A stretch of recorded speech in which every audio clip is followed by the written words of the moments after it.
Hey everyone, welcome back to the channel.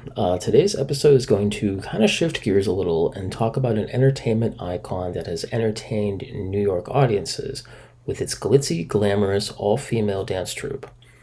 Let's raise a glass to the Radio City Rockettes. The Rockettes are an American precision dance company that resides in the Radio City Music Hall in New York City.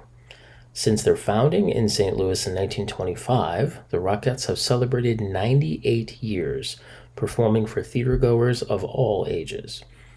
They are best known for starring in the Radio City Christmas Spectacular, an annual Christmas event at the Music Hall, and also for performing for 66 years at the Macy's Thanksgiving Day Parade in New York. Fun fact, there have been over 3,000 women who have performed as Rockettes since the opening night of the New York Christmas Spectacular in 1932. The Rockettes were originally inspired by the Tiller Girls, a precision dance company of the United Kingdom established in the 1890s. Tiller sent the first troupe of Tiller Girls to perform in the United States in 1900, and eventually there were lines of them working on Broadway. In 1922, choreographer Russell Markert saw one of these troupes, known as the Tiller Rockettes, performing in the Ziegfeld Follies and was inspired to create his own version, this time with American dancers.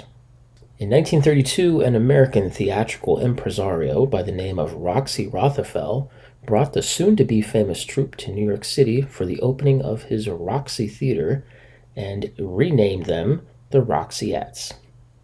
Roxy Rothafel was born in Poland in 1882, and at the age of 3, he and his mother boarded a ship sailing from Hamburg to the port of New York.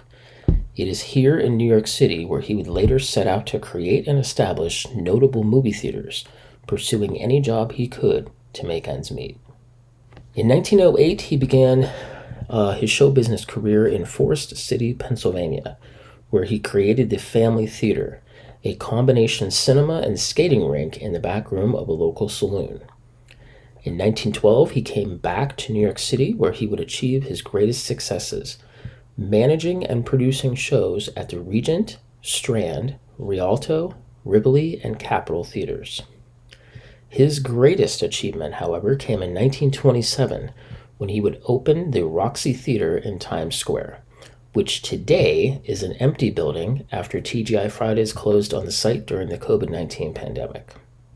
In 1932, Roxy would open his last theatrical venue, the Radio City Music Hall. The Music Hall would become the brand new home of the Roxyettes, who would later be renamed to simply the Rockettes. Since 1987, the Rockettes did not allow dark-skinned dancers into the dance line.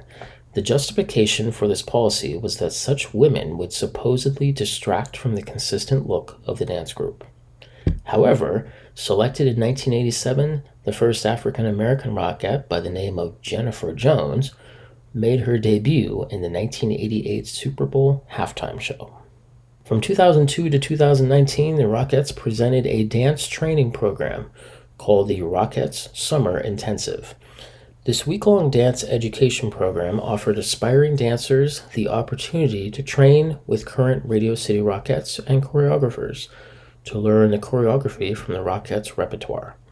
Since its inception, nearly 100 dancers from this program have gone on to become Rockettes. Did you know that Rockettes can kick up to 650 times in one day? Yes, the women do more than 160 kicks per show and perform in up to 4 shows a day during busy periods. Now, how about the makeup and those costumes? Well, the Rockettes have over 1,000 costumes in any one of their shows. And as far as makeup goes, well, the Rockettes do their own hair and makeup for each and every performance. They wear a signature red lip color, which is either MAC red or MAC Russian red, false eyelashes, and end with a French twist. The Rockettes continue to be a symbol of American culture and entertainment. They have been featured in numerous films and television shows, and they have also been fortunate to perform for several presidents and their dignitaries. If you're ever in New York City, I highly recommend traveling to the Radio City Music Hall and booking a ticket to see a performance by the Rockettes. It is one night you will never forget. Hey guys, thanks for tuning in to today's video. If you enjoyed this, please comment on what you liked or disliked. I'd love to hear from you. And if you want to see other videos like this, make sure you hit that like button and subscribe. And until next time, that's a wrap.